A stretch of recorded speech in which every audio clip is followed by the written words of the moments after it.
স্টুডেন্টরা এবং অভিভাবকরা বলছিল যে রোজার আগে আগে এসএসসিটা শেষ করতে, অর্থাৎ 8th of ফেব্রুয়ারিতে এসএসসি শেষ করার জন্য তারা রিকোয়েস্ট করছিল, এবং জানুয়ারির শেষ দিকে শুরু করে 15 ডেজ টাইমের ভিতরে। এটা ছিল এসএসসির আলোচনা। আর এইচএসসির আলোচনা আমি শুনে আসছি তারা কোনো স্টুডেন্ট টিচার বলছিল মে, কেউ জুন, কেউ এপ্রিল। তো সম্ভবত সিদ্ধান্ত হয়েছে জুনের দিকে হবে। আমি চলে আসছি এখানে তাড়াতাড়ি করে। I will go and I will inform. এসএসসিটা জুনের দিকে হওয়ার আলোচনা চলছিল, তো আমি জানুয়ারির শেষ সপ্তাহে। আর কোর্স তো কমপ্লিট হয়ে যায় জুনের ভিতরে। আমি যদি ওখানে থাকতাম এখন নির্দেশনটা পেয়ে যেতেন আপনি।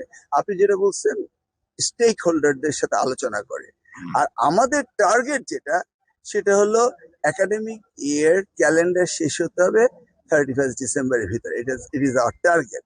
কিন্তু টার্গেট তো হঠাৎ করে ফুলফিল করা যায় না। সিলেবাস শেষ করতে হবে, কারিকুলাম শেষ করতে হবে, বিগত দিনের যে শিক্ষায় যে অপব্যবস্থা রয়েছে সেগুলিকে সমাধান করতে হবে। সেই জন্যই আমরা সবকিছু আস্তে আস্তে অ্যাডজাস্ট করছি। কারণ বুঝতে হবে যে ক্লাস 1 হতে 10 10 বছর, ভর্তি হয় 6 বছর, তো 16 বছরে এসএসসি পাস করতে হবে। 12 গ্রেড শেষ করতে হবে 18 বছরে। আমরা শেষ করি 17 বছরে এসএসসি, 3 বছরে করি এইচএসসি, 20 বছরে আমরা 12 বছরের লেখাপড়া শেষ করি। অর্থাৎ যদি 20 লক্ষ আনুমানিক এসএসসি সমমানের পরীক্ষা দেয়, তাহলে আমরা 1 বছর করে যদি 31 স্টুডেন্টের লাইফ থেকে নিয়ে যাই, তাহলে 20 লক্ষ বছর তাদের লাইফ থেকে চলে যাচ্ছে।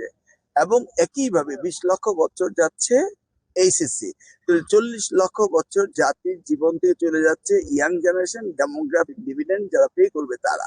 অতএব শিক্ষা মন্ত্রণালয় এবং পলিসি মেকারদের কারণে কোনো শিক্ষার্থী জীবন থেকে যেন এক্সট্রা 2 বছর ঝরে না পড়ে, সেই জন্য আমরা আস্তে আস্তে সিনক্রোনাইজ করছি। এবং সেশন জটগুলো যেন বন্ধ হয়ে যায়, তাহলে আমরা সেইভাবে ইউনিভার্সিটি অ্যাডমিশন গুলো করবো। সেই মিটিং